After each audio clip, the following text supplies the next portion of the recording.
Assalamualaikum warahmatullahi wabarakatuh.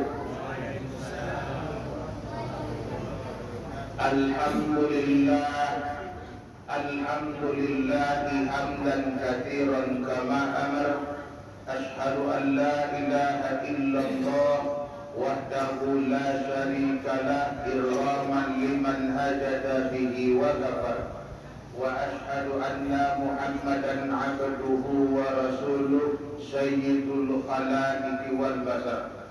Allahumma shalli wa sallim ala sayyidina Muhammad wa ala alihi wa ashabihi ajma'in.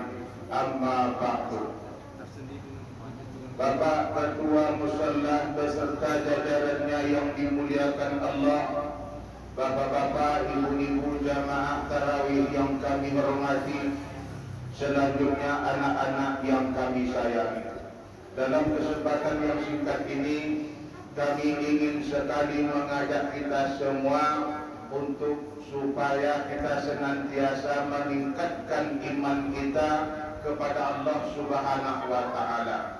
Supaya apa, Bapak Ibu? Supaya iman kita menjadi iman yang sempurna.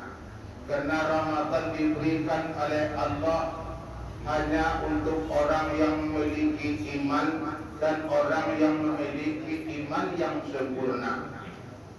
Oleh karena itu, orang yang tak beriman Allah tidak berikan Ramadan kepadanya. Oleh karena itu, bagaimanakah sosok iman yang sempurna itu?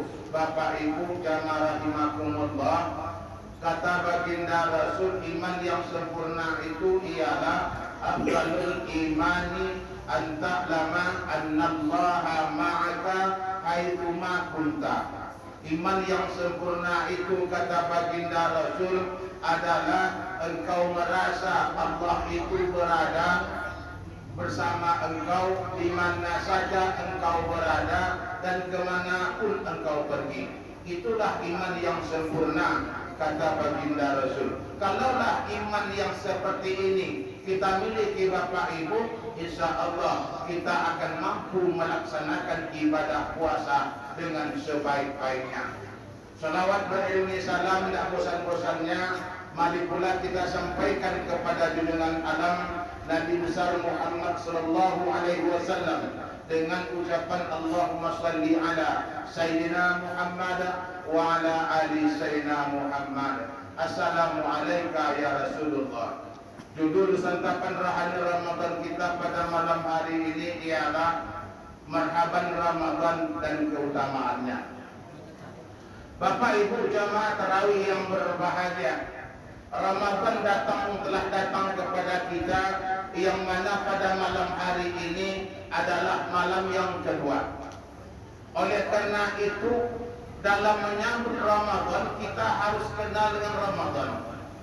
Kalau kita menyambut, umpamakan kita menyambut tamu berbentuk manusia atau hamba Allah yang lain, kalau mereka kita tidak kenal dengan tamu yang akan datang, maka kita tidak akan mampu menyambut tamu itu dengan baik. Oleh karena itu Bapak Ibu, datangnya Ramadan kita harus kenal dengan Ramadan. Di Ramadan itu adalah sebagai penghapus. Ramadan itu adalah sebagai pembakar. Pembakar dan penghapus dosa-dosa kita yang telah kita lakukan setahun yang lalu. Kalaulah kita sudah kenal dengan Ramadan Bapak Ibu jamaah rahimakumullah, maka kita akan senantiasa menjaga apa nanti yang akan merusak ibadah Ramadan yang kita laksanakan. Makanya Allah berfirman dalam hadis qudsi, kata Allah, wa iza kana yaumu siyamu ahadikum. Kata Allah Subhanahu wa Ta'ala berfirman bahwa apabila kamu pada hari yang telah ditentukan, kamu itu diperintahkan untuk berpuasa, kata Allah Subhanahu wa Ta'ala, fala yarfus, maka hendaklah kamu ngomong yang baik-baik, cakap elok-elok pak sama orang, Sebab kalau kita cakap tak elok-elok, tak bagus-bagus sama hamba Allah, sesama hamba Allah yang beriman, puasa itu tak diterima oleh Allah. Oleh karena itu kata Allah, apabila kamu pada hari-hari yang tertentu dimintakan kamu berpuasa, hendaklah kamu senantiasa menjaga ucapan kamu. Pada yarkus, jaga ucapan kamu, sehingga ngomong saja kamu kata Allah, hambaku yang lain enak mendengarnya, sedap didengar. Apabila hal ini kamu laksanakan kata Allah, pasti ibadah puasamu akan aku terima, kata Allah Subhanahu wa taala. Yang kedua kata Allah, wala yasqab, jangan kamu saling melecehkan, jangan kamu saling mencela antara satu dengan yang lain. Sebab kadang-kadang Bapak Ibu, kalau dalam bulan-bulan puasa ini mental kita harus kita kuatkan untuk melaksanakan ibadah puasa itu. Kadang-kadang ada kawan kita, tetangga kita, Pak mau kemana? Atau hai bro mau kemana? Ke musala, sholat tarawih. Dia jawab, sok-sok alimnya kau. Ada yang bilang begitu. Ini oleh karena itu mental kita harus kita mantapkan, mental kita harus kita kuatkan supaya kita mampu melaksanakan ibadah Ramadan dengan sebaik-baiknya. Oleh karena itu kadang-kadang kita dicela oleh orang, siapkan mental. Oleh karena itu kalau kita dicela oleh orang, jangan dilawan, jangan dilawan pula dengan celaan.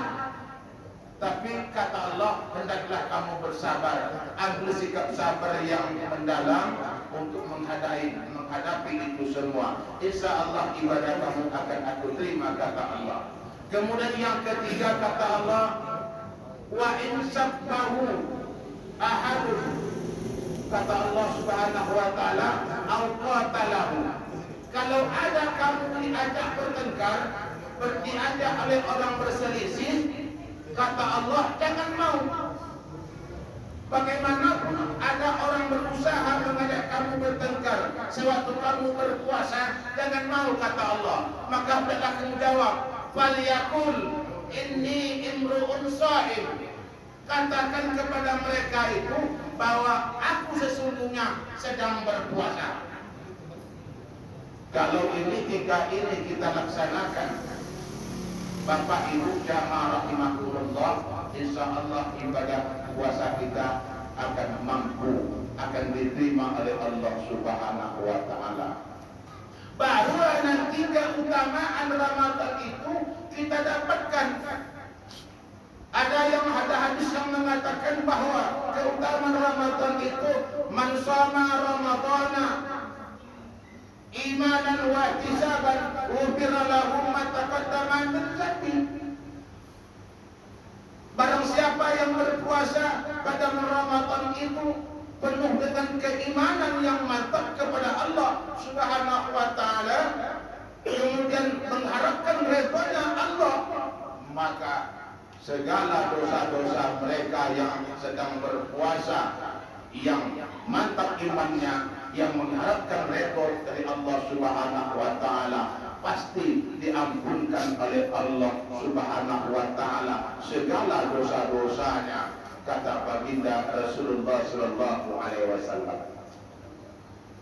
Kemudian apabila yang tinggal dalam hadis kursi tadi yang dikatakan oleh Allah itu mampu kita laksanakan, barulah nanti puasa kita atau ibadah Ramadan yang kita laksanakan selama menuju Ramadan itu barulah nanti mampu membuka pintu surga, mampu menutup pintu neraka, dan mampu mengikat para setan yang berkeliaran pada bulan suci Ramadan. Kalaulah ibadah kita tidak dapat kita laksanakan sesuai dengan tiga kategori yang dikatakan oleh Allah dalam hadis kursi tadi, maka yang janji yang dikatakan oleh baginda Rasul bahwa dengan puasa yang kita laksanakan itu mampu membuka pintu surga, mampu menutup pintu neraka, dan mampu mengikat para syaitan yang berkeliaran di siang hari pada bulan Ramadan itu, barulah nanti kita mampu melaksanakannya, mampu yang dikatakan oleh baginda Rasulullah SAW sesuai dengan hadis itu. Makanya kata baginda Rasulullah SAW, "Iza jaa Ramadan," kata baginda Rasulullah SAW, "Futihat abwabul jannah." Apabila datang saja Ramadan itu ditutup, dibuka oleh Allah pintu surga selebar-lebarnya. Wa uliqat abwabun nar, kemudian pintu neraka ditutup oleh Allah Subhanahu wa taala, wa sufilat syayatin, dan seluruh para syaitan diikat, dirantai oleh Allah Subhanahu wa taala. Sekarang Bapak Ibu, rantai setan itu sampai sekarang di kalangan umat muslim atau hamba Allah yang beriman belum betul memahami dengan baik. Artinya yang merantai setan itu, yang merantai atau membelenggu setan itu ialah perilaku kita yang kita laksanakan selama bulan suci Ramadan. Artinya apabila Ramadan itu kita laksanakan sesuai dengan apa yang diperintahkan oleh Allah, yang disunahkan oleh baginda Rasulullah SAW, maka terikatlah setan itu, maka terbelenggulah setan itu. Bapak Ibu jamaah rahimakumullah. Oleh karena itu, kalau puasa kita tidak benar, puasa kita tidak sesuai dengan apa yang diperintahkan oleh Allah, maka nanti perilaku yang seperti setan itu, kata Allah, akan muncullah pada bulan suci Ramadan itu, terutama pada siang hari, kata baginda Rasulullah Sallallahu Alaihi Wasallam. Permusuhan, saling dengki jangan dibuat Bapak Ibu. Kalau ada mungkin gara-gara anak, mungkin ada anak awak dipukul atau ditokok oleh anak, oleh orang tua tetangga sebelah, kita maafkan. Jangan sampai bertengkar, nanti ibadah puasa kita tidak diterima oleh Allah Subhanahu wa taala. Kenapa? Karena pada hakikatnya Allah itu akan memberi ampunan kepada seluruh makhluknya. Ini yang perlu kita ketahui Bapak Ibu, bahwa Allah itu tidak pilih kasih ya. Selagi mau hambanya berbuat baik, selagi mau hambanya berbuat apa yang ia perintahkan dan meninggalkan apa yang ia larang, maka Allah mengampuni seluruh dosa-dosa makhluknya yang ada di dunia ini. Makanya kata baginda Rasul dalam sebuah hadis, apa kata baginda Rasul? Wa yaghfiru li jami'in khalqihi, bahwa Allah mengampuni seluruh dosa daripada makhluknya. Ada dua dosa yang tidak akan diampunkan oleh Allah, kata baginda Rasul, yaitu illal musyrikina wal musahid, yaitu dosa-dosa orang yang berlaku syirik, dosa-dosa orang yang menduakan Allah, kemudian dosa-dosa orang yang senantiasa bermusuhan. Oleh karena itu Bapak Ibu, jangan kita sampai bermusuhan, terutama sama-sama kita hamba Allah yang beriman, yang mantap imannya kepada Allah Subhanahu wa taala.